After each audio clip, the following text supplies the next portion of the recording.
Hello and welcome to today's special webinar, which is on digital body language. We're going to be getting started in just under 3 minutes, but I thought as a bit of fun to kick off, and as a play on what we're going to be covering today, I put some emoticons on the screen here.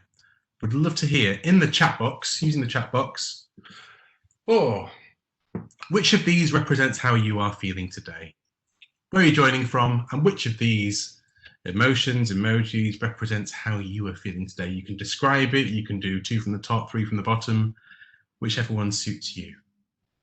So whenever you're ready, feel free to pop those into the chat box. We'd love to hear from you.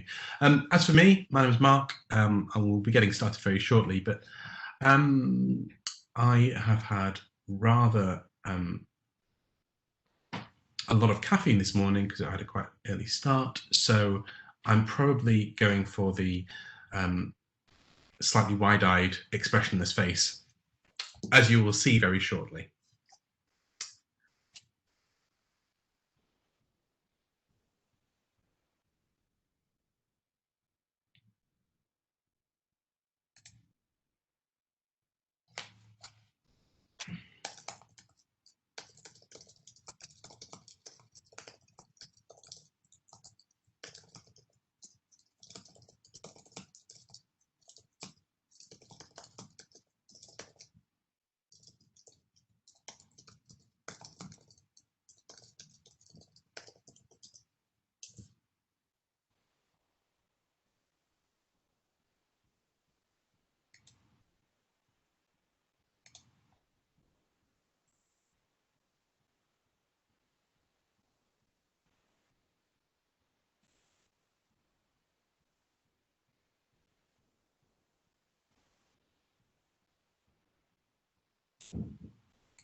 And it's lovely to hear from Lisa this morning. Lisa is joining from somewhat sunny Edinburgh. She's the top row, 4th along. Oh yes, the smiley face with the with the blushing face. Very nice indeed. Good to have you with us, Lisa. And also from Lynn, who's in Newcastle. A very warm welcome, Lynn. Good to have you with us. Brilliant. And we have Laura, who's joining us from Milton Keynes. Hello, Laura. Okay. So I'm going to switch on my video camera and we'll get started very shortly. Oh, and we have Tracy, who's here. She's got a smiley face. She's on the way to London from York. And Susan's here. She's the 3rd row down, 4th from the left, which I'm guessing is the kind of contented face I'm going to describe that as. Brilliant. Welcome, Susan. Right. Welcome, everybody. It's 10:30, so let's get started. We've got a large group of people joining us today. I think we've got almost 80 people registered. So hopefully that will mean we've got plenty of options for discussions, questions, reflections as we go through. This is clearly a topic that has resonated with people, and that's wonderful to see. So any thoughts that you have as we go along the way, please feel free to get involved, and you can do that in a number of different ways. So the best and most easy way is to look at the chat box in the WebEx system. So if you just type into the chat box, not the Q&A, the chat box is the best way to do this. You can send thoughts, comments, questions, concerns, anything that comes to mind through that system. I'll be able to see that straight away. And if it's a question, we can either tackle it straight away, or there will be some time towards the end of the session as well that will allow us to get into any open discussions. I'll also have some time towards the end of the session if you want to hang around and answer any particular questions that come up. Likewise, you can get involved with us at TMSDI on Twitter. So a very good morning. So my name's Mark. I'm the Managing Director here at TMSDI. And I have a kind of slightly merged role. So, of course, for those of you who are joining who don't know us about us, we look after supporting organisations, teams, and leaders in having powerful, impactful conversations in the full use of the full systemic approach that is offered by the psychometrics in this TMSDI suite of tools. My background's in psychology, and alongside this role, I work as an executive coach and team facilitator, along with my colleagues in the team. So we're going to be touching on some of that in today's session, but it's going to be a bit more broad, slightly more geeky session when we look at some of the components of body language in general. So let's have a look at what we're going to cover. Now, in this session, we'll be looking at body language in general, looking at how it shapes context in pretty much all forms of conversation. We'll be looking at some of the key differences between the physical body language that we would normally use to describe body language and the ones that we are more attuned to as a species, and then what we mean by digital body language. We'll also look at some practical techniques and practical tips for making the most of digital body language and cues when we're in things like virtual meetings or webinars.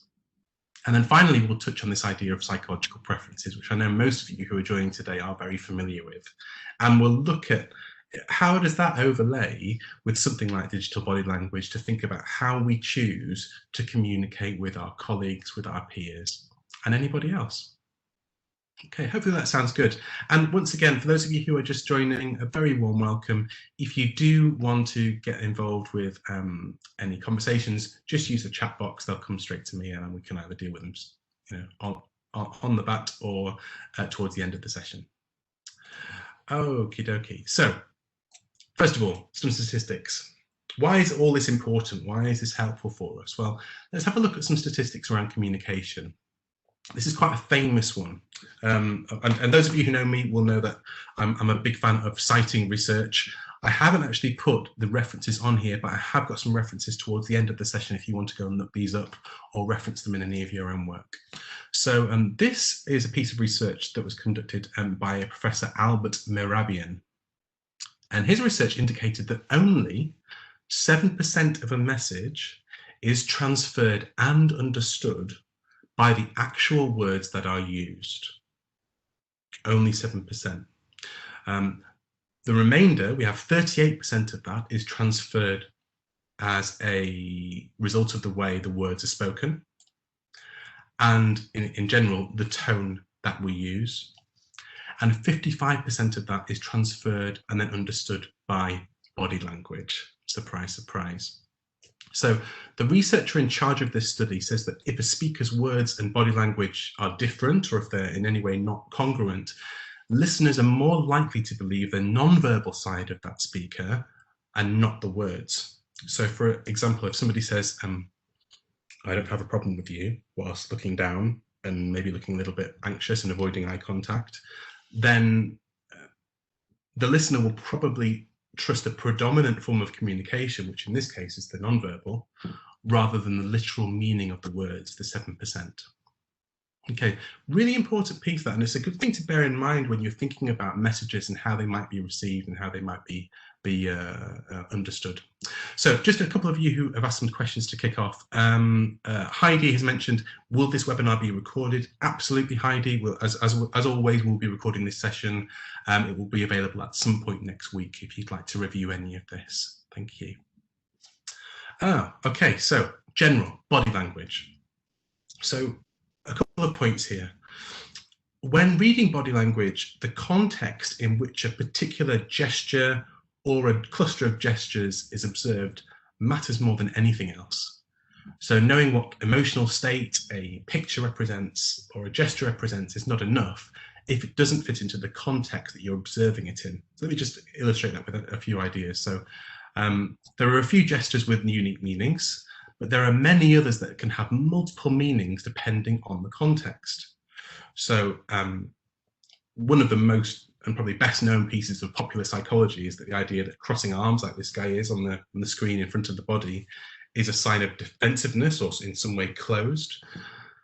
So if someone's being told off by a supervisor, or you can expect to see that by the employee, that would make sense in terms of the context. But in other contexts, it could simply mean that they're cold, or that the person is simply just trying to get more comfortable in their chair whilst they're watching a movie or something.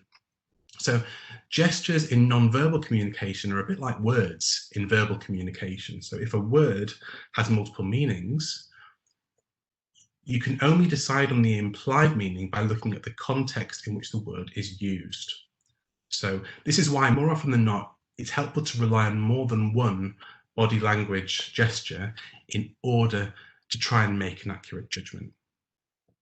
Okay, so in short, the more you've got to go with, the better. So let's have a look at some other points around this. So when a person undergoes a change in their emotional state, gestures often follow almost instantly. So therefore, a very high level of awareness is required on the part of the observer so that the cause of that gesture or cluster of gestures is very quickly understood. So a person's current body language usually indicates their current attitude, and their current attitude depends on what they're experiencing at the moment or what they were experiencing just a few seconds ago. So you don't have to go hours or even minutes into the past to figure out the cause behind a particular gesture. You'll always find the cause in real time or just by going a few seconds into the past.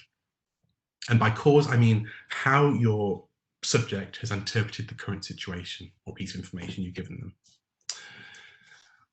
Okay, so the main reason why body language is so powerful, and as we'll see, digital body language is so powerful, is that mostly it's pretty universal. So lots of people throughout the world make the same gestures and particular facial expressions when they feel a particular way. But there are some cultural differences, of course. So for example, if you're nodding your head, in most countries in the world, that means yes. But in places like Bulgaria, in some tribes in India, a head nod actually means no. Similarly, a kind of thumbs up gesture, which is my most used emoji, I'll come on to that later on, actually means great or good in a lot of places. But in some countries, particularly in the Middle East, it's an extremely offensive gesture. So when you're traveling, and particularly if you're communicating virtually, it's a good idea to know beforehand what kind of gestures the culture considers polite or impolite or appropriate. Okay, so culture only shapes our conscious gestures and not the unconscious ones. And that's why it's not a major hindrance to reading things like body language. So besides this, you've also got some idiosyncrasies, meaning that you could have body language gestures that are unique to an individual. So you have to really know in what situation a person does something that's unique to them in order to make an accurate judgment. So I used to work with someone who used to get into the hands of just doing this all the time, rubbing their temples. And for some people, that might be read as stress or anxiety. But for them, I knew that it was a sign that they were thinking. It was almost like they were trying to rub their thoughts into their conscious mind. It was quite interesting, but it was an absolute idiosyncrasy for them, and somebody else might not have read it in that way. Okay. Also, some of these idiosyncratic gestures can be habitual. So meaning that a person does them purely out of habit, irrespective of their current emotional state. So again, if somebody was doing this and they were stressed, you might then misread it. So there's all these kind of layers that need considering here.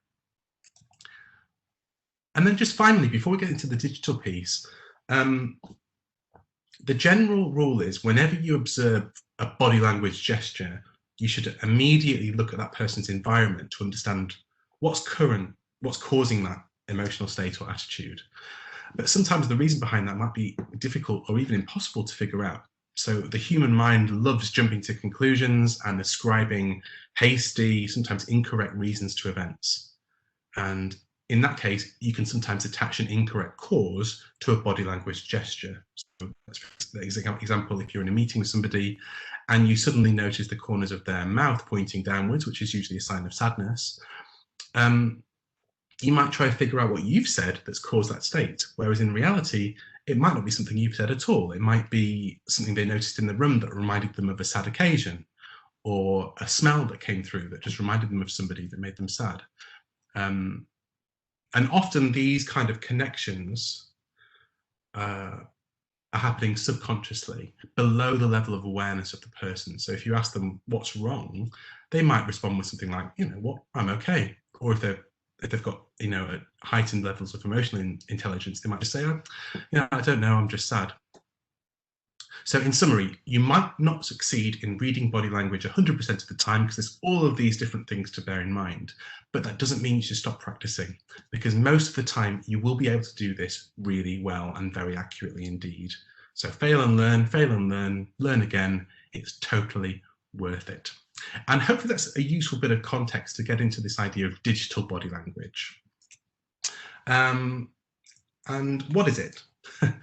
So it is a recognized term, and for many people this is a marketing term. So I've chosen for the purposes of this webinar to interpret it in a slightly more converged way, given our audience is predominantly looking at learning and development practitioners, consultants, coaches, and so on. We're looking at how does that relate to us in our practice. But in general, it's all of the electronic stuff that we do or that we don't do online that you can analyze to understand people and what they want. So as many of us have discovered, face-to-face communication has changed radically this year. The idea of a physical workshop with a team has changed radically. So it is helpful and important to understand how to communicate with people differently and how to get some read on what they want from us. So this idea of digital language, it applies to things like groups, online groups, forums, social networks, social media, internal electronic behavior, external behavior with electronics, community sessions, webinars like this, and virtual classrooms.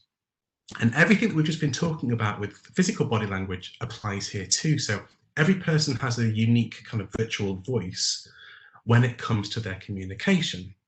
And everyone has a baseline that tells you their personality right off the bat. And it comes from the way they phrase things and how they punctuate their thoughts. So just to give you an idea of how complex that can be, this is quite a famous example. So we've got 3 options on the screen. How many different ways can this sentence be interpreted? If you want answers in your chat box, please. Is it 1 way, 3 ways, or 7 ways? Quick answer there from Susan. And Kimmy and Liz and Phil. Okay. Yeah. No disagreement so far. I'm not going to say what everyone else has said just yet. Okie dokie. Yeah. Right, so this is just to give an idea of how complex this can be. Everybody who's commented, so Ibe, Howard, Verena, Sarah, Neil, Phil, Liz, Rhodey, fantastic, Gillian, Lisa, Katrin and Carla, amongst many others. Everyone has put, actually, apart from, Gillian and Carla, everyone has put 7. Yes, so, for those of you who didn't put 7, let me just quickly prove this. So, number 1, an interpretation of this could be, I never said she stole my money, meaning it was somebody else who accused her, not them. Number 2, I never said she stole my money, meaning they're stressing they never ever said that. Number 3, I never said she stole my money. In other words, I wrote it down, I didn't say it out loud. I never said she stole my money, number 4, meaning they never said it was that person that stole the money, but it was somebody else that stole it. Number 5, I never said she stole my money, meaning they never expressed it. They said they stole it, but maybe they did something else with it, they borrowed it. Number 6, I never said she stole my money, they stole somebody else's. And number 7, I never said she stole my money. It wasn't the money she stole, it was something else. So just imagine how else the meaning could have changed. That's just text.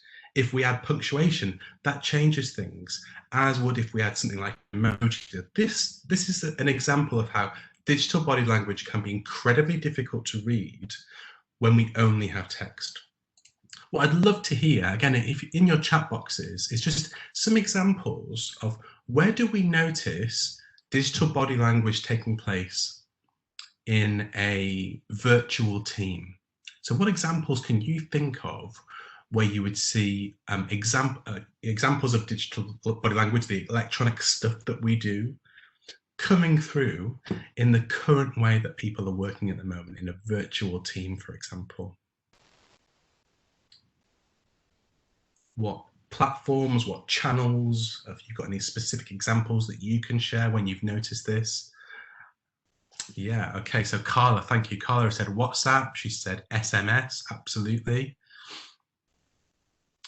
Oh, this is a good one. Yeah, from Howard. Howard says email confusion.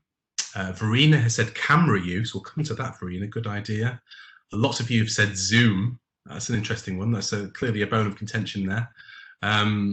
Teams, says Lisa. Gillian says via emails, training sessions, coaching sessions. And an interesting one here from Susan, silence. So that could be a whole range of things. Now, just on that one from Susan, we talk about digital body language as something we do, but it can absolutely be an absence of things. So we'll come on to look at emails, for example. So silence can be a real signal that's being sent. That's an important cue for people, and people might interpret it the wrong way or the right way. Yeah, Lisa says Slack, totally overwhelming. I had that experience too with Slack, Lisa. Lisa has said people switching off of cameras and sound can be off-putting as a trainer. Absolutely.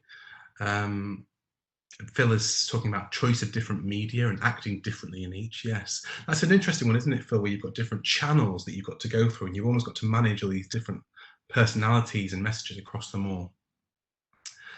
Yes, and Rhodey says eye contact. We'll come on to that. We'll come on to the touch on that as well. And yes, Neil has put an email CCing everyone with lots of little question marks and using exclamation marks. We'll come and look at that as well. It's called paralanguage. Okay, brilliant. Oh my goodness, this is an interesting one.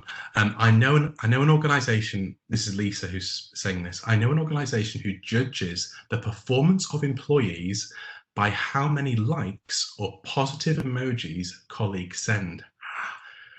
Crikey. Yes, that's really interesting. So Carla's just asking, sorry, what does DBL stand for? This is just to save space on the screen, Carla. Digital Body Language. It's my own abbreviation. Okay. Yeah, she says that's really creepy. It is creepy, isn't it? Interesting. So let's have a look at some other examples, see if we've covered them all. These are some of the ones that I thought of. We're going to look at a few of these a little bit closer. So we've got emails, instant messages, so that could be in all the different platforms that are used, Teams, WhatsApp, messengers. Emojis, no one's mentioned this, but we're going to come on to emojis shortly. Group discussion boards, the choice to take things one-to-one versus group, that's a type of body language. The sheer volume of content as well could be an example of this. And we'll see how that might tie in with things like preference as well. And of course, social media, I think Phil was alluding to this as well. Lots of you mentioned this, video conferencing. So this is a slightly different way of interacting. And I know many of you will be familiar with the kind of fatigue that can be associated with video conferencing. And a lot of it is about processing all of these different signals at once. It's really quite an intensive thing to do that we're not really designed to do. And then, of course, psychological preference, which we'll touch on towards the end of the session. Thank you for those, guys. Thank you very much. Lots of comments coming through on Lisa's example of the the organization who judges performance based on positive emojis. Wow, I think you've got a few people up in arms there, Lisa. Okay, emails. Emails have been around for a long time, but of course their usage has changed enormously. I came across this this description of emails a little while ago. Then they called it like a zombie apocalypse, which was this idea that you keep killing them, but they keep on coming at you. Which I thought was an interesting phrase and is a really interesting way of describing how a lot of people view email. It's this idea that you've got to get through all of them. And that's quite a difficult thing to do, I think, by anyone's standards. So connected devices, international business procedures means that most of us feel that in some way we are always on. And for a lot of people, that comes to a feeling of being always available. So when it comes to sort of sending emails outside of traditional work hours, there's all kinds of research that backs up there are some hugely negative effects associated with that. There was a 2015 study by the Academy of Management. They found that people who receive emails during whatever they described as non-work hours are more likely to feel angry with the sender or at their boss, in the inference that they feel they should be checking and replying to these things. What was interesting here is that that negative effect on emotions was even there if the message itself contained things like, no rush, don't worry about getting back to me, that type of thing. So this is something that's really worth bearing in mind, even in the current culture that we find ourselves in. I came across an interesting process by a German company, the vehicle maker. I believe you pronounce it Daimler or Daimler. I'm never quite sure, but I think everyone knows which one it is. They've taken a really innovative approach to holiday email. So they've noticed that well-being is massively affected by email, not just in terms of being able to shut off from it. So they restrict access to emails whilst employees are on holiday and on vacation. But they also noticed that the positive well-being effects of being on holiday are massively taken away, often in the first few days after returning, because the person has maybe 300-400 emails that they need to comb through and filter through, and that can cause extra stress. So if you email somebody at this company while they're on holiday, you will get a message that goes along the lines of, I'm on holiday, and this email will be automatically deleted. Please resend on X date when I'll be returning to the office. And I thought, gosh, that's a really interesting message to send, but also what a message to receive. That suddenly email, I think a lot of people perceive email as like a tennis match where you've batted something over into somebody else's side of the court, and then that's your job done until it gets batted back. Whereas in this particular scenario, actually, email is much more like an instant messaging system. If I'm not able to answer an email, it gets deleted. Isn't that an interesting idea? Lisa said here, I think people are so swamped by emails and Zoom that they disengage. I can see that too. She's also said, we've been asked not to send an email on a Friday if at all possible. So quite a similar approach. I really like that. So a couple of tips for working with email that cost no money and require a bit of setting up, but actually can be really helpful. The first one is another acronym, sorry, Carla, which is around the use of the phrase NRN, which is an abbreviation for no reply needed. So if you've got a culture where you can talk about this and actually add this to a subject line, this can help set expectations. So you might just add this right at the top of your message in the subject line, which communicates that you're not expecting them to reply to your message. It's purely for information only, or that you don't need them to send a message that says thank you or great news or anything like that. Actually, that then removes the volume of email that flows around a company and also helps set expectations. And just generally, that's a really good thing to do anyway. Just actually, let's say you're a manager of a team and for whatever reason, you like to check your emails at 2 a.m. I know some people who like to do this because it means that they can, maybe not 2 a.m., but very early in the morning or very late at night, it means they can get a head start on the following day. But the side effect of that is that if a team receive that, they might then expect that that's what they've got to be doing as well, if the expectation hasn't been very transparent. So make sure your team know that this is not expected of them, even if it's something that you're doing as well. Yeah, Rhoda's just said here, I don't appreciate getting emails from a manager when they are on leave. We need a break from them too. I've just put smiley emoji. Thank you, Rhodey. Totally agree. So you can see how all of this fits in with the idea of body language. With every message that you send, with every message that you read, with every message that you reply to, but also, as Susan said earlier on, if you choose to ignore a message, that sends a message to your sender, which might be unintended. Right, let's get on to, I think this is something that Neil talked about. And this is this idea of something called,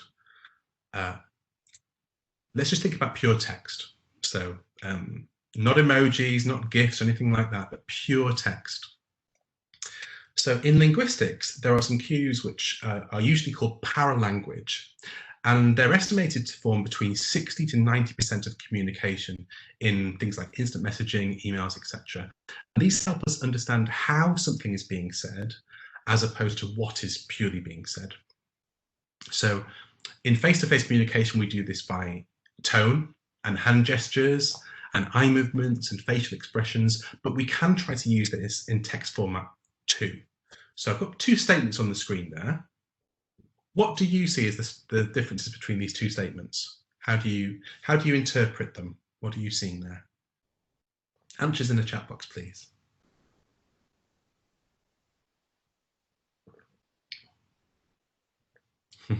Susan says the first one is very positive, the second one is very dubious. I like that.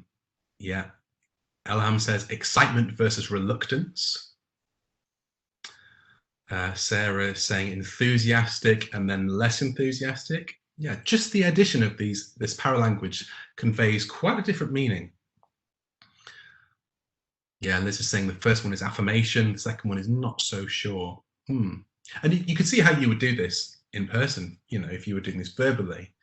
But yeah, the paralanguage helps you communicate that if all you've got to go on is text. And we can see this.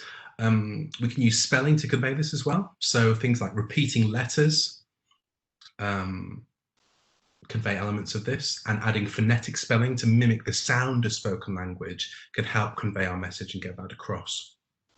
And we can even also look at mimicking the tone of voice by changing the way the text is presented. So Neil mentioned this earlier on, this idea of capitals that indicate shouting, maybe a couple of different question mark, exclamation mark as well, that give you a slightly different meaning as well. And then maybe things like italics that indicate what is trying to be emphasized here. So paralanguage is another form of digital body language that we are seeing lots and lots of now. And they often pass us by, but they help us try and understand the intention behind what is being said. Yeah. Neil's saying, I don't like capitals. And he's written that all in capitals.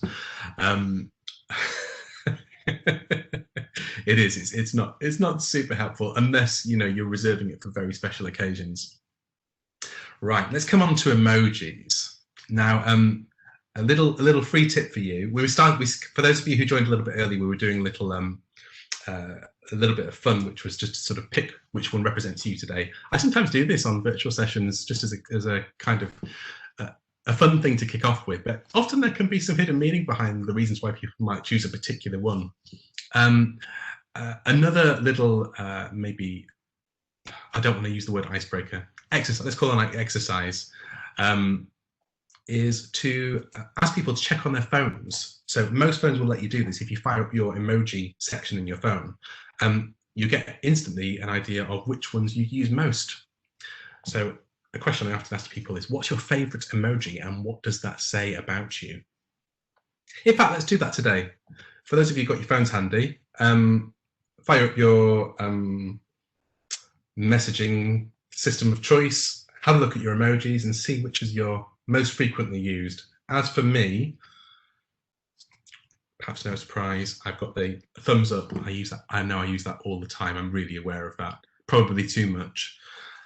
And hopefully not with any of our Middle Eastern network members.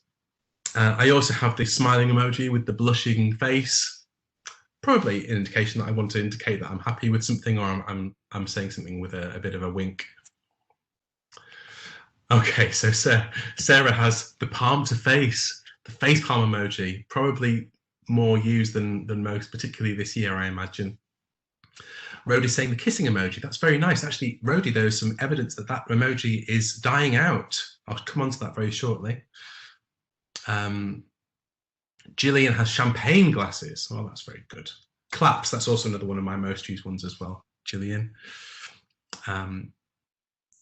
Eyes up, says Howard. I'm not always sure what that one means, whether it's a kind of, am I thinking about this?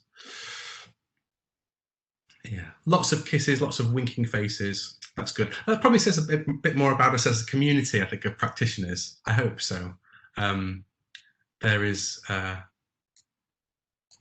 yeah, Carla says eyes up means, oh my gosh. Okay, that's an interesting one. And Neil has the party emoji, or the hands is praying. Oh, and Howard actually has just confirmed the eyes up means good Lord.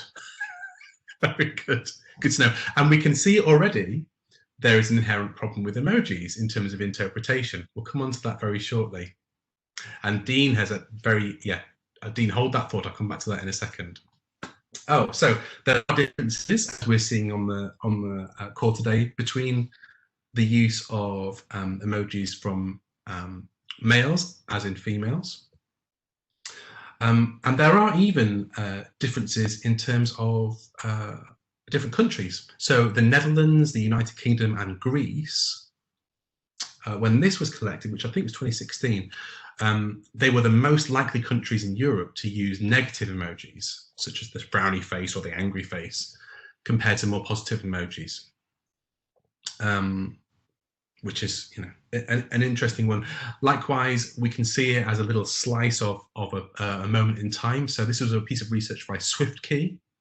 They discovered that the top 6 emoji that were used in the UK make up 50% of all emoji that were used in 2015 and 2016, which happened to be in line with the Brexit vote. These were the top 50% of all emoji were these ones here.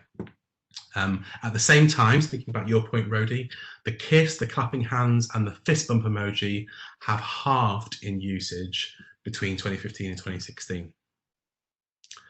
Yeah, so it's interesting. It gives us a little slice of, you know, what a country is feeling or what a group of people are feeling when we're seeing lots of these used in time. Now, Sarah's asked, where do these stats come from? So there are a number of ways that you can access stuff like this. There's a great website, Sarah, called Emojipedia, which is spelled exactly as you say. I think I might reference it a bit later on in the session. But yeah, companies like SwiftKey, who do keyboards, who make these kind of things, they run their own research on these too. So emojis. Let's just spend a bit of time looking at those, because they are forming quite a big part of your of language now. And certainly, I'd be interested to know how many of you consider emojis things that have appeared more in things like emails versus instant messaging versus things like Teams or Yammer, for those of you who use those. It seems like they're kind of working their way in to those areas. Sorry, let me just turn that off. So emojis were originally conceived all the way back in 1999 as a standardized way of coding emotions into messages. Sorry, there we go. Into text messages. So they've kind of quickly evolved into a puzzle in the modern workplace culture, or a piece of the puzzle anyway. So when words won't do, sometimes a little small graphic might just serve to convey an appropriate emotion. So an attempt at a universal language of feeling. So that it's a Japanese word, so I can be translated to picture, and moji can be translated into character. So emoji is literally picture character. So there is a question about, you know, are they a language of their own? And Phil's just asked this here, so they are part of language's evolution. I think they are. There is a book that's been authored by an author called Dr. Vivian Edwards. It's called The Emoji Code. Again, I'll reference it a bit later on. And he reports that 2015 was the year that emoji went mainstream. And because it was the year that the Oxford English Dictionary named it as their word of the year. But he argues that emojis are not a language in themselves because they haven't got a set of vocabulary to convey a range of ideas, and there aren't any grammatical rules about how you use them. But like language, there are idioms and there's regional variation, as we've just seen. So some kind of subgroups in society ascribe their own meaning to certain symbols. So the most used emoji this particular year was the sort of dark-skinned hand raising a fist, for obvious reasons. Very famously, the aubergine emoji was censored by Instagram due to its use and associations. And there are all kinds of interesting cultural variations too. I think somebody earlier on said the prayer hands was their most used emoji. So in Japan, that tends to mean please. Whereas in more Western cultures, that tends to mean thank you or I'm grateful. So emojis help us soften those very difficult to interpret textual interactions, and they add cues to indicate the emotional temperature of something like an email or a text message. And they provide visual expressions of emotion, simple yet powerful. So I had this conversation with somebody a little while ago, and this comes to something Dean just said in the chat box. He said, emojis are good fun, but most of us do not know what they mean, so might inadvertently use one and offend people. Should these forms of digital body language be taught, or how do we learn them? Really interesting point, Dean. Now, this kind of chimes with the conversation I had with somebody on Twitter a little while ago about this. His name was Simon Jones, and he was talking about from a HR perspective. Simon said, something you have to consider is that not everyone understands or speaks this language, and it could be used to confuse or even exclude people, especially if some of these aren't obvious. A smile is clear, but some of them are not clear at all, as we saw earlier on. Finally, they're often not very accessible or disability friendly. So, for example, if somebody is visually impaired and they use something like voice software to read a message, the voice either can't read the emoji, or it gives a very literal meaning, which could be either meaningless or conveys a very different emphasis. So, like it or not, they are part of our culture and they are here to stay. They also evolve widely, so we've got new emojis appearing every year. Right, a couple of comments coming through here before we move on. Rhodey's saying we use them a lot on our team Slack channel, including inventing new ones, which is such as blancmange. She says, I would have to explain. Absolutely. So yeah, this is your own group's language. This is part of tribal culture, isn't it? We have our own little language that we use, and that allows us to belong to that culture. Gillian's just asked a practical question. Where do you source a page of emoji images? I love your idea of using them as an icebreaker.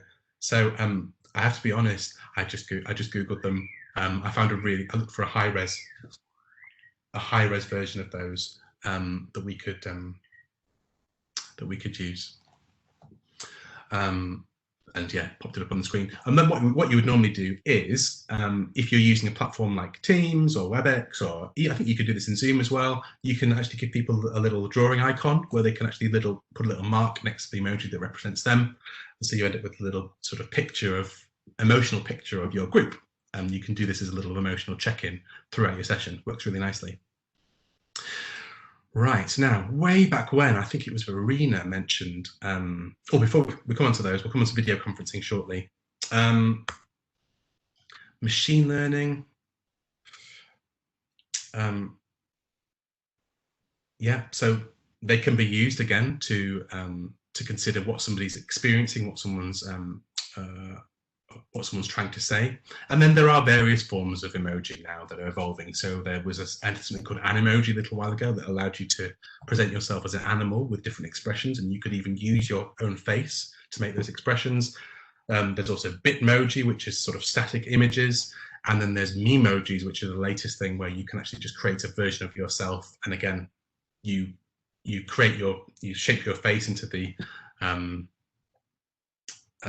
expression that you want to demonstrate, and then you can send it that way. So it's a bit more like you without having to be full-on video conferencing.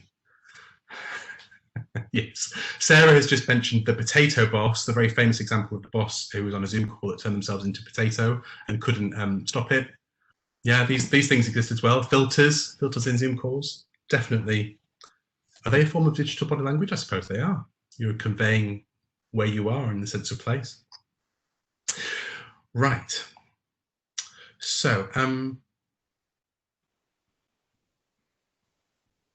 this is what I meant by machine learning. Sorry, I just dropped my memory there, Sarah. Thank you. Machine learning is something that's being used to have an impact on how emojis are perceived. So there's a research team at MIT who've developed an algorithm that claims to be able to detect sarcasm through analyzing the use of particular emojis. And the team have found that the algorithm is even better than humans at spotting sarcasm than other emotions, especially on platforms like Twitter. which is pretty incredible. Rika says my emoji looks like me. That's good. It doesn't these days, actually, Rika, because I've lost all of my hair, but maybe I need a new one. Right, so way back when, I think it was Verini who mentioned a really good example of digital body language, and particularly a very relevant one for most people is the video conferencing, which has obviously exploded this year in usage, and we've seen the examples of how popular platforms like Zoom have become. But there are all kinds of things here to pay attention to, and this can be quite overwhelming, so I don't want to spend too much time on this, but obviously there are some things that we need to be aware of. So things like framing. So if you position the camera too close, it can be a little bit overwhelming, and every expression, every gesture will seem exaggerated, a bit like a sort of close-up on a TV show. And the best results come when the screen image frame starts a little bit above your head and ends somewhere around sort of mid-chest and waist level. And then if you're not using them to gesture, you see I do this quite a lot with my hands, it's helpful to place hands on the table or desk. So we're drawn to movement. So typically things like fiddling with a pen or shuffling papers can be incredibly distracting to people. So relaxed, separated, calm and composed is a helpful way to kind of project whatever it is you want to project. A lot of people mentioned eye contact, and this is a real challenge when it comes to video conferencing, because unless you're using a really advanced system like there's a system called telepresence, which allows you to maintain actual eye contact with somebody through the technology they use. The camera and the display are usually separated. So if you're reading notes from a notebook or a notebook, you're going to be wanting to look at those without necessarily looking at the camera, and it can be very confusing to want to look at those, especially if you have a dual screen setup. So you might be looking at another screen that your audience is seeing, as opposed to looking at your audience through the camera. It can be a very unusual experience, that. So it's helpful to bear in mind that in this scenario, eye contact means looking at a camera. It doesn't mean looking at you. And this is where some of that current research is coming out around the fatigue effects of being on a video conference. Because if you're in a room with somebody, a physical environment, all you need to look at is their face. You never get to see your own. But in a video conference, you are currently looking at, maybe a whole group of people, as well as your own video feed, and trying to maintain all of this stuff. And it's just overwhelming to the senses to try and process all of that information at once. So I'm putting these tips on screen, but with a caveat that, hey, let's be gentle to ourselves and not have to worry about too much about presenting a perfect image all the time. There are just some things that can help. So Lisa has said, tips for being interviewed by a panel. Goodness me. Well, one thing that's come to mind, actually, I don't know if anyone else is using Teams, but they've released a very interesting update lately, which is called Together Mode. If anyone's been using that, it works really nicely. And it's much more like you are in a room with a group of people, as opposed to the kind of Brady Bunch issue of having lots of different video feeds popping up all one on top of the other. I can definitely recommend using that. I imagine for both the panel and the person being interviewed, that will be a much more comfortable feeling. Okie dokie. Just a couple of practical points. Dress. I think most people, particularly this year, have got comfortable with the idea that in most cases, if we're being beamed into somebody's home, kitchen, bedroom, it's quite normal for people to be in their t-shirt, and it has really no great effect on how productive they are. However, when it comes to dress, there are some principles to bear in mind that come from the world of television. So there are certain patterns that are not great to wear on a webcam, such as stripes, zigzags. Any kind of patterns can really strobe. Same with whites. Whites can really throw out a camera's ability to maintain the right composure in the shot. So pastel colors, block colors, bright colors are really good. But yeah, generally avoid stripes, zigzags, patterns, because that can make everything strobe and look like it's flashing at you. Okay. Right, I'm going to move on because I'm aware of time. Facial expressions. I guess these are among the most universal forms of body language, and the expressions used to convey things like fear, anger, sadness, happiness, they are very similar throughout the world. There's a famous researcher called Paul Ekman. He's found support for the universality of a variety of facial expressions that are tied to particular emotions, including joy, anger, fear, surprise, and sadness. Now, this comes back to something Lisa said earlier on about the emojis. Now, there is some research that suggests that we make judgments about people's intelligence based upon their faces and expressions. So one study found that people with kind of smiling and very joyful expressions were judged as being more intelligent than those with angry expressions. I wonder if that in some way collaborates what the organization you were talking about, Lisa, earlier was conveying. Okay, let's move on to our final point around psychological preferences. How does this all fit in? So for those of you who are joining the call who aren't accredited in any of the TMS tools, let me have to do a very quick preview of what do we mean when we're talking about preference. So in very super summary form, we're talking about the mental, psychological shortcuts that we take that allow us to influence how we perceive relationships at work, how we deal with information at work, how we make decisions at work, and how we organize ourselves in the workplace. These can differ between work and non-work, certainly according to our research, and are scientifically valid, reliable, though subject to test retest, for example. They're not the same as skills, abilities, or experience, but in some cases you will find that they tend to align. Certain professions, for example. Right, so, and I wanted to use a particular example with a particular tool that we use, which is the team management profile. So this is a psychometric that many of you have already experienced or as part of your work, maybe you're accredited in this. And this is a flexible, strengths-based approach which is designed to measure what type of work you are likely to enjoy, as well as your preferred approach in terms of behavior.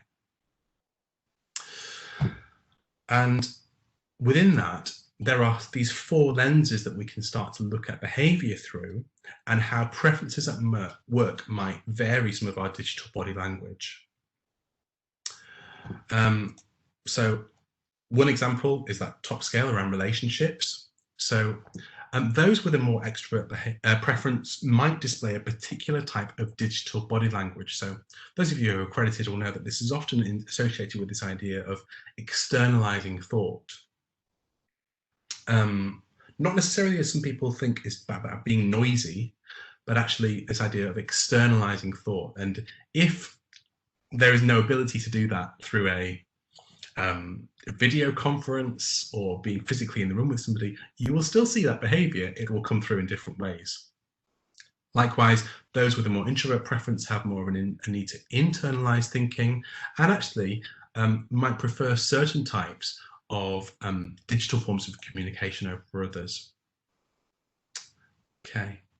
Just before we do, just a little comment here from Laura. Yeah, she's thinking, yeah, just back to that idea about facial expressions. When she worked in Denmark, she was told that she smiled too much. Smiling is cultural. Yeah, absolutely. So again, all of these different lenses come on top of body language that we need to be aware of. Smiling not enough in some cultures isn't perceived very well. Smiling too much in some cultures is perceived negatively. So it's really it can be a bit of a Rubik's cube trying to figure out all of these different areas to work in.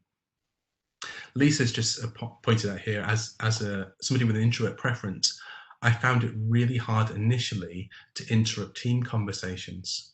Yeah, I don't know if anyone else has found this, but often with video conferences and just generally kind of group chat in a remote working environment, they can very quickly become quite tactical and there's a sort of very practical, analytical way of moving through things without much space for things like idea generation, focusing on feelings, emotions, a sense of the bigger why are we doing this, and they can become quite tactical and operational. And that's something to just keep an eye on, because again, this is often coming from a point of view of preference, usually from the person who's chairing or running the meeting. Good. The next one is about information. And again, information at work. So are you more likely to focus on the details, the practical, realistic elements of a piece of information in the here and now? Or perhaps more on the big picture, the more conceptual, abstract information, and what this might mean for us in the future. So how might this be displayed as digital body language? Now think about the volume of information we send via email each day, and then think about this dimension of behavior. So if you've ever had an email of yours deleted, misinterpreted, or just not read, chances are you may have missed the mark on this scale. Was it too detailed? Was it not enough detail? Did it get to the point, or spend lots of time with context? Consider your audience, or better still, ask them about preference here, so that your message can land in the best possible way, and that your digital body language conveys the message that you intended. Now, another scale where this can come into play is something like decision making. So is it your preference to make decisions on the basis of an analytical approach, rational, logic, objective, research, evidence, or is it more about intuition, good instinct, principles, values, and beliefs? Of course, with most people, it's a mixture of both, but usually one will tend to outweigh the other. And of course, this will affect your digital body language in a virtual team. So thinking about influence, how might you try to influence somebody when engaging virtually, whether it's instant messages, emails, video conferences?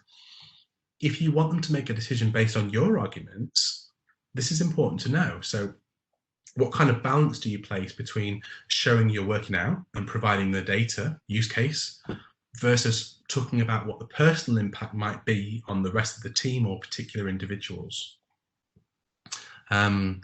If you're championing a story of success, for example, would you lead with the cold hard figures? You know, we saved 35% this year on spending, or would you focus on a particular story from a leader or a team whose work has been improved by that project? So again, you will see all of this play out. Now, Howard's asking the question, how would a team which is entirely analytical behave? I assume, specifically with reference to digital body language. Yeah. I'd be interested in anybody else's thoughts on this one. How would a team which is entirely analytical behave? Yeah, Howard says yes. And as those of you who work with the tool will know, this is not unusual to find a team who are either very heavily skewed towards analytical preference for decision making, with maybe just a few colleagues in a beliefs-based preference, or actually entirely populated along that side of the continuum. How would you see that behavior coming across?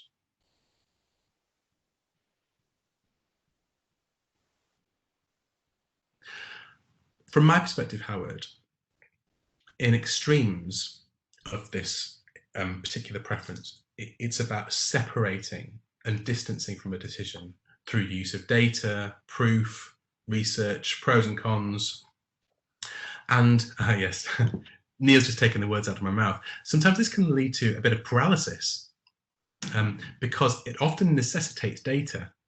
And when you're working in an environment when there's lots of unknowns, or there's literally, there's no roadmap for what happens next, that can be really difficult, because they'll be wanting a lot of processing time, lots of analysis and thinking through different scenarios and different options. And that can often slow decision making down, as opposed to somebody who might want to just go with an instinct of, okay, this is what we need to do now, without necessarily wanting to or needing to back it up with some facts or research, and then allow for action to be taken. Yeah, got some comments here coming through as well for you, Howard. Yeah, Phil said need lots of proof and data in order to make decisions. Rhodey is saying we want the evidence, we want the facts. Lisa's saying lots of groupthink can be. It can be groupthink and exclusion of those who think differently. Interesting. And Verena has said ongoing critical questions. Yeah, there could well be. Yeah, it is that need to analyze and need to process that can take time. Hopefully that's helpful, Howard. And then finally, how you organize yourself. Is it more structured, being driven by time, by order, by process, developing a plan and then sticking to it so that things can move forward and be concluded, or more flexible, being more comfortable changing plans even after they've been agreed, being more information focused and happy to delay action or plans and scheduled in order to diagnose. So virtual meetings is a key area where you will see differences on this scale flaring up in a team. So depending on where you or your team are on this continuum, this might have a huge impact on how you feel if someone turns up late for a meeting that you're hosting, or if a meeting that you're participating in runs massively off time and off schedule. So it's a good thing to look out for. And just generally, with all of these, don't forget, it's tempting to simply assume that whatever your preference or a manager that you're working with preferences might lie on the scales, they will assume that others think like them, feel like them, see the world that they do. And it's part of our overall psychological bias that to assume that other people see and hear and feel the world just as we do. But it can be helpful to take some time to consider immediate colleagues, managers, teams, where might they be? If they have a profile, you can ask them. And what might they want from you? How might they view your digital body language signals being sent out on behalf of your preferences? And then if you're in the observer role, if you're observing behavior, don't forget that this model is a piece of context that you can apply to that behavior. So you can ask yourself, if you're noticing something from someone, where might this be coming from on any of these scales? And do their preferences in any way help make sense of what I'm seeing or hearing from them? Okay. Gosh, seems like we've covered an awful lot there in the last hour or so. So we've looked at body language in general. We've considered some of the differences between physical body language and digital body language. Looked at a few tips along the way, techniques and tips. And then exploring a piece around how our work preferences can influence how we choose to communicate and some things to look out for.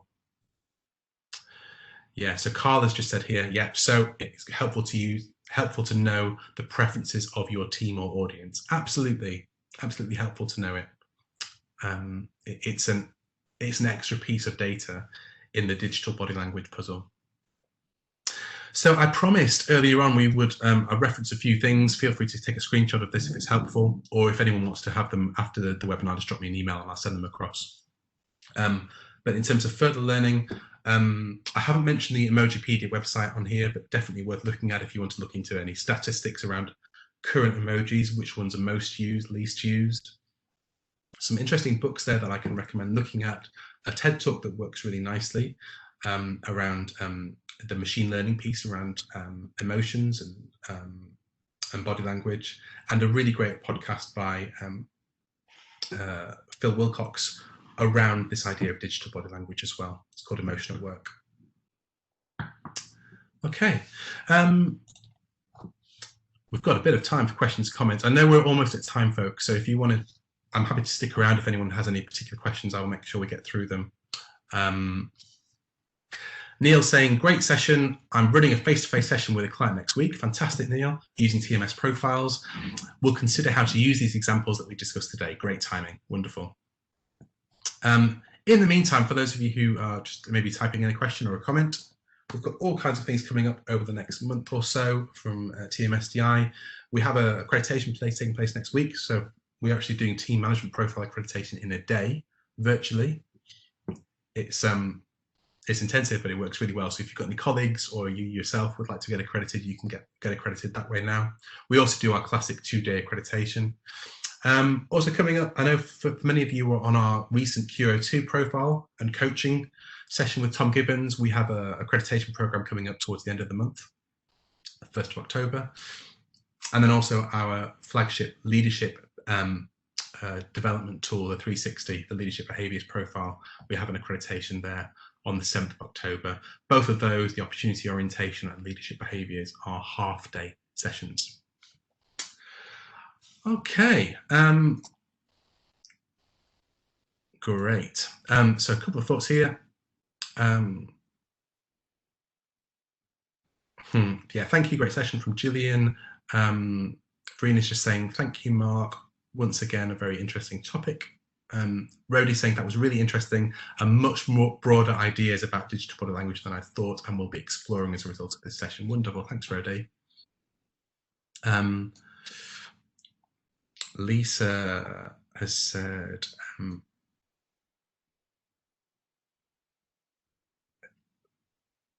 yeah. Howard is running a session next week with a team who are heavily left-sided, yeah, extrovert, practical, analytical, structured, and some interested in any specific things to look at the impact of the team profile. I'll pick up with you after this, Howard, and I'll go through some ideas and tips with you there. There's probably not enough time to cover the many different things you might want to think about. And also, just if anyone has any ideas for future webinar topics, guests, ideas, themes, please let us know either in the post-webinar session or in the chat box. We're always happy to be running these, and it's wonderful to see so many people turn up every time. That's really always really good to hear. Yes, lots of nice positive comments. Liz is just saying she's got a TMP session coming up too, where a team want to look at how their preferences affect him in the virtual world. So hopefully there's a few things in here that you could use as well, Liz. Right, so anybody else? I will stick around for the next few minutes, but in terms of just signing off for now, thank you so much for spending the last hour together. It's been wonderful having so many different discussions, thoughts along the way. I was not expecting that at all, but it's wonderful. I don't know why I wasn't expecting it, because of course you were always so generous with your thinking and your own ideas. So we really appreciate that. In the meantime, enjoy the rest of your Friday, and we look forward to getting in touch soon. Take care. Bye.